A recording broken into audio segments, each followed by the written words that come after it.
नमस्कार, KP news के bulletin में आपका स्वागत है। मैं अश्विनी आपके साथ। आइए एक नजर डालते हैं आज की सुर्खियों पर। बीदर में लक्ष्मी सत्यनारायण मंदिर में 22वीं और 23वीं वैकुंठ एकादशी श्री भगवद गीता और हनुमान चालीसा पारायण संपन्न। प्राइवेट जेट में वीडियो वायरल होने के बाद सीएम सिद्धरामैया की आलोचना हो रही है।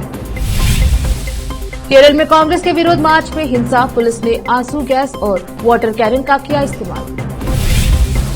प्रतिबंधित संगठन पीएफआई को लेकर ईडी का बड़ा खुलासा, गल्फ देशों से हवाला के जरिए आया करोड़ों रुपए का कैश। आखिर शिवराज सिंह चौहान ने रामदासपुरी को अपने हाथों से क्यों पहनाया जूता।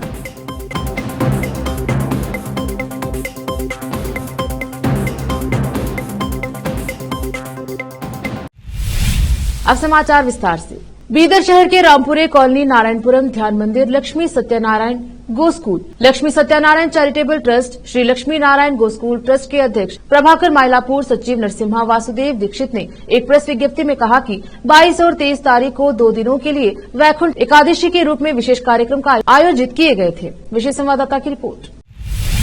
पूर्व मंत्री और विधायक प्रभु चौहान ने 23 दिसंबर को और आज शहर की सड़कों का दौरा किया और सड़कों, नालियों, स्ट्रीट लाइट और पेयजल व्यवस्था का निरीक्षण किया। उन्होंने गांधी चौक, फुलेर गली, शेटकार गली, टौदापुड़ी गली, गौड़ी गली, खोबा गली, देशमुख गली, हनुमान मंदिर, अमरेश्वर मंदिर, बसवेश्वर वृत्त, बस स्टैंड क्षेत्र सहित शहर के विभिन्न वार्डों का पैदल दौरा किया और बुनियादी ढांचों का निरीक्षण किया। और आज शहर के सभी वार्डों में जल निकासी व्यवस्था में और सुधार, जिसमें शहर की मुख्य सड़क पर डिवाइडर के बीच में सुंदर बैरिकेड्स लगाना, पौधे लगाना शामिल है। नगर पंचायत प्रमुख स्वामीदास ने उन्हें इस दिशा में योजना बनाने का निर्देश दिया। शहर को सुंदर बनाने के लिए प्रतिबद्ध है और उसने पहले ही प्रमुख सड़कों पर खूबसूरत स्ट्रीट लाइटें लगा दी है। सड़क के मध्य बैरिकेड्स के बीच पौधे लगाए जाएं। नगर पंचायत अध्यक्षों ने कहा कि वे इस कार्य को प्राथमिकता दें और सक्रिय बने। नगर उत्थान योजना के तहत अनुदान उपलब्ध है। आवश्यकता पड़ने पर केकेआरडीबी या एमएलए फंड से भी धनराशि उपलब्ध कराई जाती है। उन्होंने अधिकारियों को शहर के सभी वार्डों में जल निकासी व्यवस्था को हर हाल में दुरुस्त करने की योजना बनाकर क्रियान्वयन करने का निर्देश दिया। और आज से आलिम पाशा की रिपोर्ट।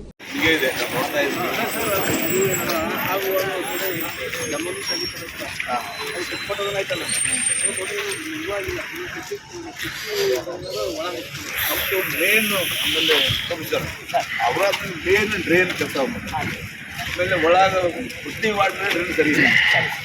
ಇದು ಆಫೀಸು ನಗರ ಉತ್ಥಾನ ಈ ವರ್ಷ ಬರುತ್ತೆ. ಏನು ಮಾಡಬೇಕು ಡ್ರೈನ್ ಆಯ್ತಂದ್ರೆ ಫುಟ್ಪಾತ್ ಆಯ್ತಂದ್ರೆ ಏನು ಆಗ್ತದೆ ಸರ್?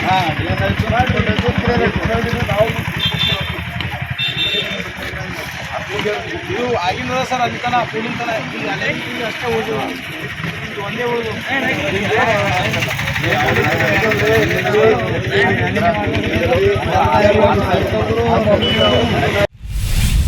भाजपा ने राज्य में सूखे की स्थिति पर दिल्ली में प्रधानमंत्री मोदी और केंद्रीय गृह मंत्री अमित शाह के साथ चर्चा करने के बाद निजी चार्टर्ड विमान से घर वापस जाने के लिए मुख्यमंत्री सिद्धरामैया की कड़ी आलोचना की है। मुख्य विपक्ष दल ने जानना चाहा कि जब राज्य गंभीर सूखे से जूझ रहा है तो मुख्यमंत्री को चार्टर्ड लड़ाई लड़ने की क्या जरूरत है। दिलचस्प बात यह है कि सिद्धरामैया के साथ दिल्ली आए आवास मंत्री बीजर जमीर अहमद खान ने एक्स पर पोस्ट किया गया फ्लाइट का वीडियो जैसे ही डिलीट कर दिया, जैसे ही बीजेपी नेताओं और नेटिजन्स ने उनके समृद्ध भाग्य और विलासितापूर्ण जीवन शैली का दिखावा करने के कृत्य पर सवाल उठाना शुरू कर दिया। सूखे का सामना करना पड़ रहा है। जब मैसूर में पत्रकारों ने भाजपा के आरोप पर सिद्धरामैया की प्रतिक्रिया मांगी तो उन्होंने उनसे भगवा पार्टी से सवाल पूछा कि पीएम मोदी कौन सी उड़ान भरते हैं, मोदी कैसे यात्रा करते हैं, पहले तुम मुझे बताओ। कृपया भाजपाइयों से यह सवाल पूछे कि नरेंद्र मोदी कौन सा विमान लेते हैं, वह अकेले यात्रा करते हैं, वह अकेले यात्रा क्यों करते हैं। भाजपा नेता मूर्खतापूर्ण बातें करते रहेंगे। कर्नाटक में बढ़ते कोविड-19 मामलों के मद्देनजर तैयारियों की समीक्षा के लिए राज्य सरकार ने शुक्रवार को एक कैबिनेट उप समिति का गठन किया। स्वास्थ्य एवं परिवार कल्याण मंत्री दिनेश गुंडूराव की अध्यक्षता वाली 4 सदस्यीय समिति में समाज कल्याण मंत्री एचसी महादेवप्पा, चिकित्सा शिक्षा मंत्री डॉक्टर शरण प्रकाश पाटिल और उच्च शिक्षा मंत्री एमसी सुधाकर इसमें शामिल हैं। नवगठित कैबिनेट उप समिति कोविड-19 तकनीकी सलाहकार समिति टीएसी के साथ समन्वय में भी कार्य करेगी। स्वास्थ्य एवं परिवार कल्याण विभाग भी आवश्यक सहायता प्रदान करेगी। उम्मीद है कि पैनल सरकार को सुझाव देगा। वृक्षोत्थान हेरिटेज रन 2023 की कोर कमेटी के नेता महंतेश बिरादर ने कहा, विजयपुर शहर में आयोजित एक मीडिया सम्मेलन में बोलते हुए उन्होंने कहा कि इस कार्यक्रम में अंतर्राष्ट्रीय ख्याति प्राप्त धावक भाग ले रहे हैं और पैनल चर्चा और प्रेरक भाषा सहित सांस्कृतिक कार्यक्रम आयोजित किए जाएंगे। अंतर्राष्ट्रीय स्तर पर प्रसिद्ध फुल अरनमन और इस बार की रेस के ब्रांड एम्बेसडर प्रशांत हिप्पारगी और कीरा बेटागेरी रेस एम्बेसडर उदय कुमार जाधव, मनोज नामा और प्रेरणा भाग लेंगे। उन्होंने कहा कि इस जाति के दूतों को सम्मानित किया जाएगा। विजयपुर से फेरोज शेख की रिपोर्ट। मेट्रो सिटी बिट्रे मुंबई, दिल्ली, ಬೆಂಗಳೂರು, ಹೈದರಾಬಾದ್, ಚೆನ್ನೈ, ಕಲ್ಕತ್ತಾ ಇಂತಲ್ಲಿ ಬಿಟ್ಟರೆ ಬೇರೆ ಟೈರ್ 2, ಟೈರ್ 3 ಇಂಥ ಸಿಟಿಗಳಲ್ಲಿ, ಪಟ್ಟಣಗಳಲ್ಲಿ ಮ್ಯಾರಥಾನ್ ಕಂಡಕ್ಟ್ ಮಾಡುವಂಥದ್ದು ಭಾಳ ಒಂದು ರೀತಿಯ ಕಷ್ಟದ ಕೆಲಸ. ವಿಜಯಪುರದಲ್ಲಿ ಒಂದು ಒಳ್ಳೆಯ ಉದ್ದೇಶಕ್ಕಾಗಿ ಆರಂಭಗೊಂಡಂತಹ ವೃಕ್ಷೋತ್ಥಾನ್ ಇವತ್ತು 3 ವರ್ಷಗಳ ನಂತರ, ಹಿಂದೆ 3 ಬಾರಿ ಇಲ್ಲಿ ಮ್ಯಾರಥಾನ್ ನಾವು ಕಂಡಕ್ಟ್ ಮಾಡಿದ್ದೀವಿ. ಭಾಳ ಉತ್ತಮವಾದಂಥ ಸಪೋರ್ಟ್ ನಮಗೆ ಸಿಕ್ಕಿತ್ತು. ಕೋವಿಡ್ ಹಾಗೂ ಇತರೆ ಕಾರಣಗಳಿಂದ 3 ವರ್ಷ ನಿಂತು ಹೋಗಿತ್ತು. ಈ ವರ್ಷ ಮತ್ತೆ ಅದನ್ನು ನಮ್ಮ ಜಿಲ್ಲೆಯ ಉಸ್ತುವಾರಿ ಸಚಿವರು ಹಾಗೂ ಕೈಗಾರಿಕಾ ಹಾಗೂ ಮೂಲಸೌಕರ್ಯ ಅಭಿವೃದ್ಧಿ ಸಚಿವರಾದ ಸನ್ಮಾನ್ಯ ಶ್ರೀ ಎಂ ಬಿ ಪಾಟೀಲ್ ರವರು ವಿಶೇಷ ಆಸಕ್ತಿಯನ್ನು ವಹಿಸಿ ಈ ವರ್ಷ ಈ ಹಾಫ್ ಮ್ಯಾರಥಾನ್ ಅನ್ನು ಹೆರಿಟೇಜ್ ರನ್ ಆಗಿ, ವೃಕ್ಷೋತ್ಥಾನ್ ಹೆರಿಟೇಜ್ ರನ್ ಆಗಿ ನಾವು ಈ ವರ್ಷ ಏರ್ಪಾಡು ಮಾಡಿದ್ದೀವಿ. ನಾಳಿನ ದಿನ ವಿಜಯಪುರ ನಗರದ ಪ್ರಮುಖ ಬೀದಿಗಳಲ್ಲಿ ಇವತ್ತು ಈ ಹೆರಿಟೇಜ್ ರನ್ ನಡೀತಾ ಇದೆ. ಮುಖ್ಯವಾಗಿ ವೃಕ್ಷೋತ್ಥಾನ ಬಗ್ಗೆ ತಮಗೆಲ್ಲ ಗೊತ್ತಿದೆ. ವಿಜಯಪುರದಲ್ಲಿ ಅರಣ್ಯ ಪ್ರದೇಶ ಕಡಿಮೆ ಇದೆ. ವಿಜಯಪುರದಲ್ಲಿ ಮಳೆ ಪ್ರಮಾಣ ಬಹಳ ಕಡಿಮೆ. ಇಡೀ ರಾಷ್ಟ್ರದಲ್ಲಿನೇ ಅತ್ಯಂತ ಕಡಿಮೆ ಮಳೆ ಬೀಳತಕ್ಕಂಥ ಪ್ರದೇಶಗಳಲ್ಲಿ ವಿಜಯಪುರ ಒಂದು. रुकते हैं छोटे से ब्रेक के लिए, जल्द लौटेंगे ब्रेक के बाद।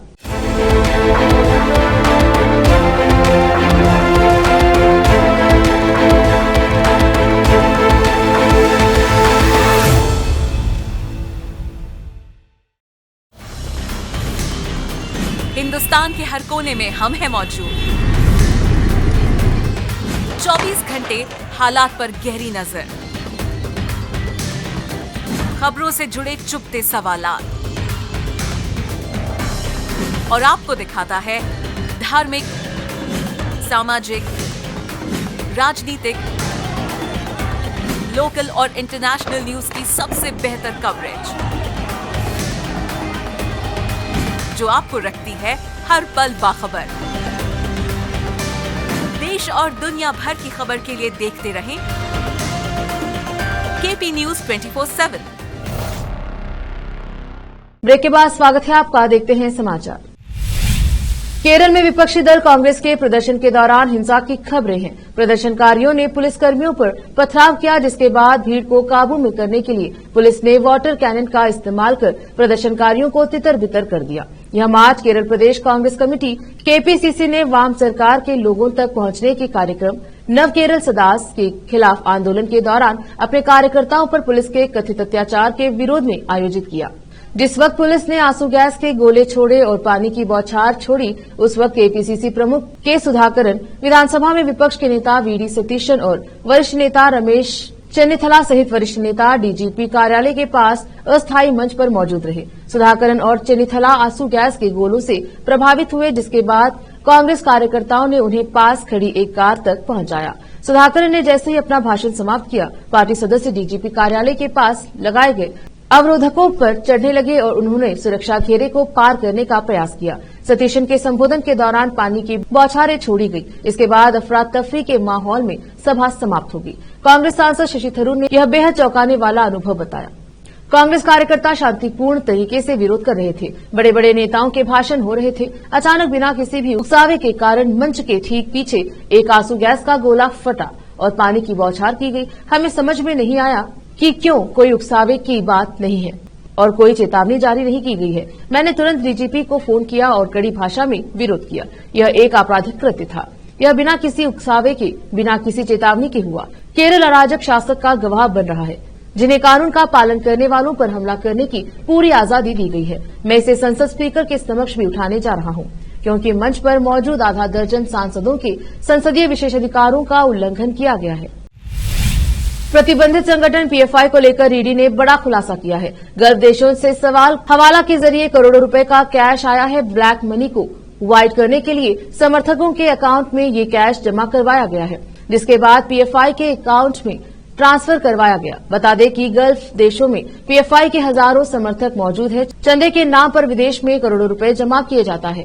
केंद्रीय जांच एजेंसी ईडी ने पीएफआई से जुड़े 5 लोगों को गिरफ्तार किया है। ये सभी आरोपी प्रतिबंधित संगठन पीएफआई में अलग अलग ओहदों पर थे, जो विदेश के हवाला के जरिए आए करोड़ों रुपए का इस्तेमाल देश विरोधी गतिविधियों में कर रहे थे। इन सभी की पहचान ईएम अब्दुल रहमान, अनीस अहमद, अफसर पाशा, एएस इस्माइल और मोहम्मद शकीफ के रूप में हुई है। दरअसल साल 2018 में 2 मई को दर्ज की गई ईसीआईआर में सभी 5 आरोपियों से ईडी ने दिल्ली की तिहाड़ जेल में हाल ही में 19 दिसंबर को पूछताछ की। ये पूछताछ 3 दिसंबर 2020 को पीएफआई के ठिकानों पर रेड के दौरान बरामद संगठन के अलग अलग बैंक अकाउंट डिटेल के आधार पर की गई। सभी आरोप संगठन के अलग अलग शहरों में मौजूद बैंक अकाउंट के साइनिंग अथॉरिटी थे। इन सभी से बैंक अकाउंटों में आए करोड़ों रुपए की मनी ट्रेल के बारे में पूछताछ की गई, लेकिन संतोषजनक जवाब न देने और तथ्य छिपाने के आरोप में इन्हें गिरफ्तार किया गया। मध्य प्रदेश के पूर्व सीएम शिवराज सिंह चौहान ने अनूपपुर बीजेपी जिला अध्यक्ष रामदास पुरी को अपने हाथों से जूता पहनाया। इसके पीछे एक खास वजह थी। इसके पीछे रामदास पुरी का संकल्प था, जिसके तहत वे पिछले 6 साल से अपने पैरों में जूता चप्पल नहीं पहन रहे थे। अब संकल्प पूरा हो गया तो पूर्व सीएम शिवराज सिंह चौहान ने अपने हाथों से जूता पहनाकर अपना संकल्प पूरा कराया। बता दें कि रामदास पुरी ने पिछले 6 साल से जूते चप्पल नहीं पहने थे। उन्होंने 2017-18 में प्रतिज्ञा की थी कि जब तक दोबारा बीजेपी की सरकार नहीं बनेगी तब तक वे जूते चप्पल नहीं पहनेंगे, क्योंकि अब जब बीजेपी की सरकार बन गई है तो पूर्व सीएम शिवराज सिंह चौहान ने उन्हें खुद जूते पहनाकर अपना संकल्प पूरा किया। पूर्व मुख्यमंत्री के जूते पहनने पर पूरी भावुक हो गए और पैर छूने के लिए झुके तो शिवराज ने उन्हें गले से लगा लिया। शिवराज सिंह चौहान ने जूता पहनाने का वीडियो सोशल मीडिया पर भी शेयर किया है। शिवराज ने कहा कि राज्य में उनकी सरकार बन गई है, जिसके बाद उनका संकल्प पूरा हो गया है। इस कारण से आज मैंने उन्हें अपने हाथों से जूता पहनाया है। चौहान ने कहा, रामदास पुरी जैसे कार्यकर्ता पार्टी की शक्ति और पूंजी है। ऐसे समर्पित और कर्मठ कार्यकर्ता पर भाजपा को गर्व है और ऐसे ही कार्यकर्ता प्रधानमंत्री मोदी जी के संकल्प को भी पूरा करके अपने देश को समृद्ध और विकसित बनाने में योगदान देंगे। मैं रामदास जी को प्रणाम करता हूं। बता दें कि शिवराज सिंह चौहान अपने परिवार के साथ अमरकंटक के दौरे पर है। शुक्रवार को शिवराज सिंह चौहान ने नर्मदा उगम स्थल में पूजा अर्चना की थी। शिवराज सिंह चौहान ने यहां अपने द्वारा लगाए गए पहले पेड़ के बारे में भी जानकारी दी। बता दें कि शिवराज सिंह चौहान ने पेड़ लगाने की शुरुआत नर्मदा नदी के किनारे से की थी और अब वे उन पेड़ों के बारे में भी जानकारी लेते दिखे। रुकते हैं एक और छोटे से ब्रेक के लिए, जल्द लौटेंगे ब्रेक के बाद।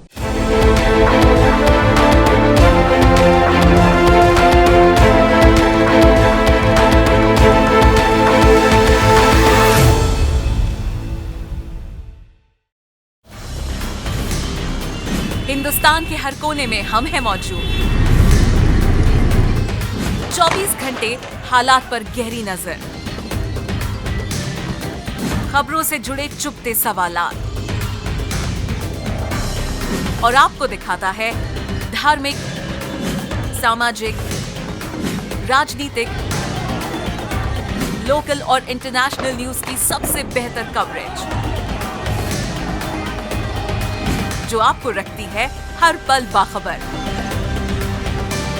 देश और दुनिया भर की खबर के लिए देखते रहें केपी न्यूज 24/7। ब्रेक के बाद स्वागत है आपका। देखते हैं समाचार।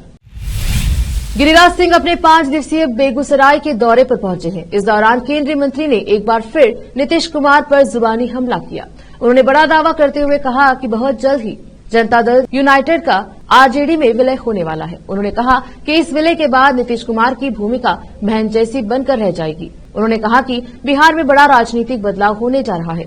गिरिराज सिंह के बयान का जवाब देते हुए बिहार के उप मुख्यमंत्री व आरजेडी नेता तेजस्वी यादव ने कहा, गिरिराज सिंह लोगों का ध्यान अपनी तरफ आकर्षित करने के लिए ऐसा कर रहे हैं। तेजस्वी यादव ने कहा कि वो अपने शब्द किसी और के मुंह में रखने का काम कर रहे हैं। वो कैसे राजनीतिक चर्चा में बने रहे, वो इसका प्रयास कर रहे हैं। इस तरह के दावों में कोई मजबूती नहीं है। बता दें कि इससे पहले शुक्रवार को तेजस्वी यादव ने नीतीश कुमार के साथ विवाद के दावों को नकार दिया था, जिसमें लालू यादव को लेकर यह कहा जा रहा था कि लालू यादव ने कहा कि तेजस्वी को मुख्यमंत्री बनाए बगैर बिहार नहीं चल सकता। तेजस्वी यादव ने कहा कि मीडिया के कुछ हिस्सों द्वारा इस तरह का दुष्प्रचार किया जा रहा है। इंडी गठबंधन को लेकर उन्होंने कहा कि गठबंधन के सभी दल एकजुट और एक साथ मजबूती के साथ खड़े हैं। दिल्ली सरकार के अस्पतालों में नकली दवाओं की सतर्कता विभाग की रिपोर्ट पर दिल्ली के एलजीवी सक्सेना ने मुख्य सचिव नरेश कुमार को पत्र लिखकर इसकी सीबीआई जांच कराने के निर्देश दिए हैं। जानकारी के मुताबिक एलजी ने दिल्ली सरकार द्वारा अस्पतालों के लिए खरीदी गई नकली दवाइयों के मामले में जांच के आदेश दिए हैं। सूत्रों के मुताबिक लोगों की शिकायतों पर आप सरकार अब इस मामले पर गिरती नजर आ रही है। कहा जा रहा है कि दिल्ली के सरकारी अस्पतालों ने बेतरतीब ढंग से नकली दवाइयां खरीदी और ये दवाइयां सरकारी और निजी परीक्षण प्रयोगशालाओं में परीक्षण के दौरान फेल पाई गई हैं। इस टेस्ट के बाद हड़कंप मची है। सूत्रों के मुताबिक सीएम अरविंद केजरीवाल सरकार द्वारा खरीदी गई अप्रमाणित दवाएं खरीदी जाने को लेकर एलजी ने ये आदेश जारी किए हैं। एजेंसी की रिपोर्ट के मुताबिक लोगों की शिकायतों पर आप सरकार ने अस्पतालों के लिए बेतरतीब तरीके से दवाओं की खरीद की थी। जब इन दवाओं का परीक्षण किया गया तो ये दवाई सरकारी और निजी परीक्षण प्रयोगशालाओं में टेस्ट के दौरान मापदंडों को पूरा करने में विफल साबित हुई। भाजपा नेता वीरेंद्र सचदेव ने कहा कि जो भी दिल्ली सरकारी अस्पताल में जो इलाज करवा रहे हैं वो भगवान की कृपा से जीवित हैं। उन्होंने कहा कि विजिलेंस और लैब रिपोर्ट हमारे पास है। सरकार जनता की जान के साथ खिलवाड़ कर रही है। जिन दवाइयों से लोग ठीक होने की उम्मीद करते हैं उनके सैंपल फेल हो गए हैं। सचदेवा ने बताया कि 5 कंपनियों के सैंपल फेल हो गए हैं। लोगों की शिकायत के बाद जांच हुई है। जो सबसे बड़ी दवाई है वो हार्ट के इलाज के लिए है, जिसे कुछ फर्क नहीं पड़ रहा है, मरीज ठीक नहीं हो रहा है, लेकिन लोगों की जिंदगी से खेलना, उनको घटिया इलाज देना दिल्ली सरकार मानवता की दुश्मन है। सिंगापुर में लगातार बढ़ रहे कोरोना के मामलों ने दुनिया के दूसरे देशों में भी डर पैदा करना शुरू कर दिया है। क्या यह कोरोना की एक और नई लहर की वापसी है? क्या फिर कोरोना दुनिया में हाहाकार मचाने वाला है? क्या यह नया वेरिएंट पहले वाले वेरिएंट से ज्यादा खतरनाक है? इत्यादि ऐसे कई सवाल हैं जो लोगों को परेशान कर रहे हैं। इसी बीच सिंगापुर कोरोना मरीजों की बढ़ती संख्या से हैरान है। सिंगापुर के स्वास्थ्य मंत्री एमओएच ओंग ये कुंग ने कहा कि कोविड-19 की नई लहर में सिंगापुर में संक्रमण के मामले संभवतः चरण पर पहुंच चुके हैं। इसलिए मास्क पहनने को अनिवार्य करने जैसे अतिरिक्त उपायों को लागू करने की आवश्यकता नहीं है। उन्होंने कहा कि पिछले कुछ दिनों में संक्रमितों की अनुमानित संख्या में कमी आई है। मंत्री ने कहा ऐसे संकेत है कि मामले थम गए हैं। चैनल न्यूज एशिया ने अपनी एक खबर में शुक्रवार को उत्तरी सिंगापुर के वुड्सलैंड में एक स्वास्थ्य परिसर के उद्घाटन के अवसर पर ओंग के हवाले से कहा, मामलों में थोड़ी वृद्धि हो सकती है, लेकिन मुझे लगता है कि इस लहर का यह चरम है। मंत्री ने कहा, हमारे पास अस्पताल में 10,000 बिस्तरों वाली मजबूत स्वास्थ्य प्रणाली है।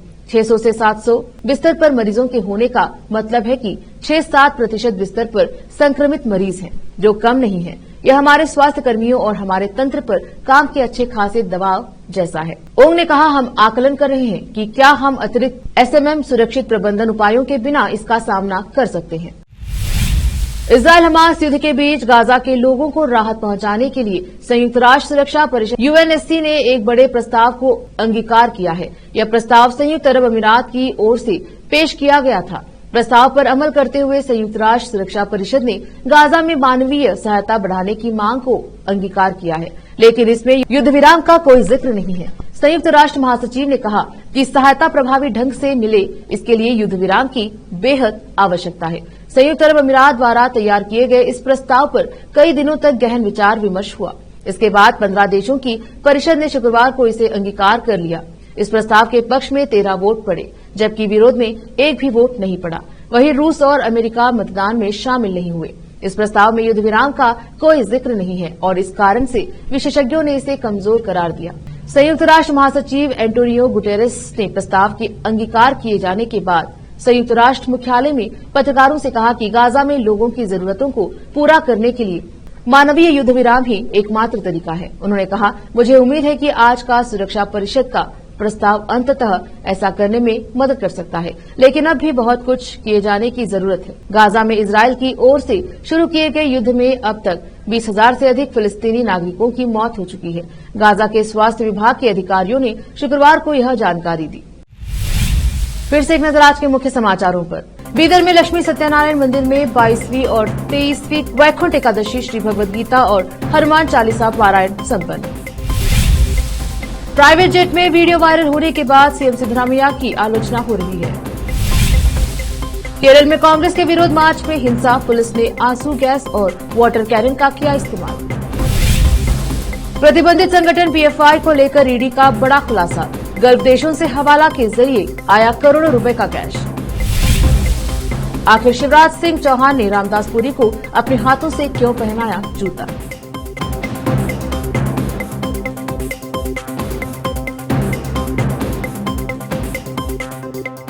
केपी न्यूज के बुलेटिन में आज इतना ही। देखते रहिए केपी न्यूज 24/7।